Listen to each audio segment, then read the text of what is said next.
I'm absolutely delighted to welcome to the Simon Conway Show Mr. Mark Mix. He is president of the National Right to Work Committee. It's got 2.8 million members. It's a public policy organization. And he is also president of the National Right to Work Legal Defense Foundation. Who would have thought we'd need a legal defense foundation to protect the right to work? You're very welcome, Mark. How are you? I'm doing fine, Simon, but I got a text bank here, so just hold on just for a second. Oh, that's okay. That's fine. Yeah. Go at it. No, go ahead. It's good to be on with you again, Simon. Thanks. And I did hear the Terry phone call, and I did hear the Terry phone call. You did great with that. So, yeah, that's good radio. Listen, I have no issue with people disagreeing with my positions, and as long as they're polite and we have a conversation and not a series of statements, I'm perfectly happy. He dropped a couple of talking points, but that's okay. I called him out on that. Anyway, let's move on because Teresa Greenfield, by the way, I've said this publicly, I will say it again, she is a coward. She refuses to take questions. She will not come on this show and answer to this audience. That makes her a coward. She wants to be a United States Senator. I don't think we want a coward in the United States Senate speaking on our behalf, but that's just me. Anyway, she really wants to win this seat and throw Joni Ernst out. Let's talk about that. Yes, Simon, there's one question she ought to answer. I'm sure there's several questions you'd like to ask her, but one question that Iowans ought to ask her is where she stands on Iowa's right to work law. That law is very simple. It simply protects a worker's right to voluntarily choose to join and associate with a labor union. In Iowa and 26 other states, you cannot be compelled to pay dues or fees, can't be forced to pay dues or fees to get or keep a job. And one of the bills that Teresa Greenfield has endorsed is the so-called PRO Act that's percolating back here in Congress. It's already passed the House of Representatives with 224 votes back in February. And that bill, as a first order of business, would repeal Iowa's right to work law and every right to work law across the country, allowing the federal government to once again give union officials permission to force workers to pay dues or fees to get or keep a job. Right, and look, I'm completely against people being forced to join a union, and I'm not anti-union. Not only was I a member of the National Union of Journalists back in the land of my birth, but in the local branch, the newspaper where I used to work, I was actually the senior union official. So I have no issue with people belonging to a union, but back in the land of my birth, you were not forced to be a part of the union, and nobody should ever be forced to be a part of the union, forced to pay dues to a union they may not agree with, and that's what right to work prevents, essentially. That's exactly right. And it's protected Iowa workers in their right to join unions as well. Nothing under Iowa's right to work law or any of the laws in the 26 other states stops anyone from joining a union, participating in a union, giving money to a union, being involved in union political activity or anything. It simply gives the worker the choice. And Simon, when Franklin Roosevelt used a financial crisis back in the mid-1930s to expand federal government power, it was the federal government that imposed this compulsory unionism regime on the entire country. It was only back in 1947 when Congress looked at what they'd done and said, we ought to do something about that. And they gave the states the right to pass what are known as right to work laws. And that's Iowa's had that law in place. In fact, there's been several battles going back to as far as my memory, when I've been working for right to work, we had a battle in the 1990 election when Don Avenson was running against Terry Branstad. He came out for the repeal of Iowa's right to work law and he lost. Chet Culver in 2007 came on and campaigned about repealing right to work, and in 2010 he lost.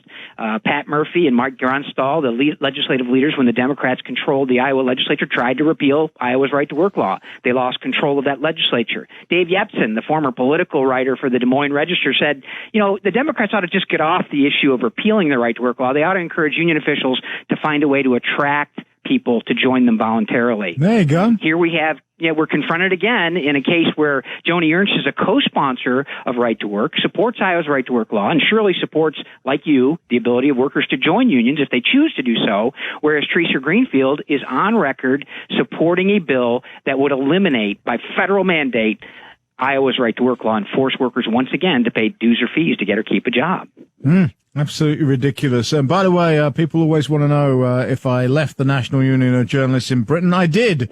because you may remember a certain bar bombing that was organized by Muammar Gaddafi from Libya. Britain's National Union of Journalists, after we, the United States, bombed him in retaliation, Britain's National Union of Journalists sent Gaddafi a letter of sympathy. Yeah. I wish that was untrue, but it isn't untrue, and that's when I left Britain's National Union of Journalists. It's just crazy. Like, what is apart from the fact that it's fundamentally wrong, what on earth has that got to do with my members' terms and conditions of employment? It's just so crazy. It drove me mad. So that's when I stopped being a union member. But I'm not anti-union, as I just pointed out. There's another question I do want to ask Teresa Greenfield. If given the chance, would she vote to get rid of the filibuster? Also, if given the chance, would she vote to pack the Supreme Court? Also, if given the chance, would she vote to confirm Bernie Sanders as Labor Secretary? And Simon, those would be fantastic questions, because all of those things are in play right now for the next couple of days. Who knows, the next couple of weeks perhaps, but they are in play. And, you know, it was the last time that there was a serious effort to pack the court. Interestingly enough, it was Franklin Roosevelt in those 1930s.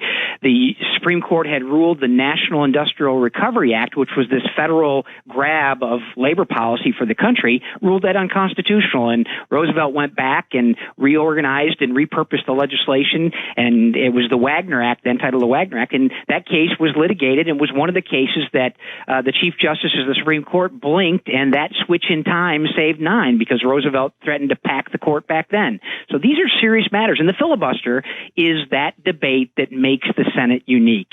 It makes the Senate the petri dish where the passions of America cool. And I know people are upset with the extended debate, but it is a very meaningful tool in helping to make sure that the things that are passed are you know, at least acceptable to a larger group of people. And we have a democracy in our House. I mean, they win by one vote, they win. But in the Senate, that extended debate has really made a difference. And certainly Harry Reid now understands the problem that he created when he allowed judges to be confirmed by simple majorities. He paid the price, and boy, liberals are crying about that today. Yeah, absolutely. You're absolutely right. You know, our founders warned against the democracy. Yes. Repeatedly warned against the democracy. And there's a reason for it. And the Senate is there really to back them up, because we are not a democracy in the true sense of the word. We are a republic. There are democratic elements to our republic, but we're not a fully fledged democracy. And the 60 required in our Senate makes them compromise.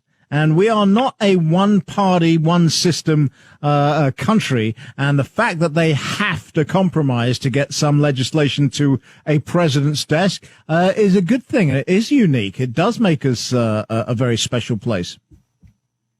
Indeed, and hopefully the folks that are listening today and listening to you over all the time, hopefully, would ask those questions of Teresa Greenfield if they see her out and about over this weekend, because those are important questions, and they're important that they be answered.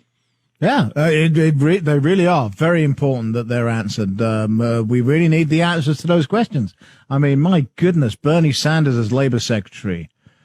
Whew. Yeah. Can you imagine? Yeah, Simon, he's for everything that would continue to empower union officials. And to your point, you were able to exercise your right to hold your union officials accountable when they took a stand on something that had nothing to do with your job condition, had nothing to do with your working conditions, but had everything to do with a political statement you disagreed with. That is a fundamental issue of individual freedom and individual speech. And yet there you were able to get out. In the United States, you know, we have a policy that continues to force you to support that type of speech and can't hold union officials accountable. And that's really what's outrageous about forced unionism.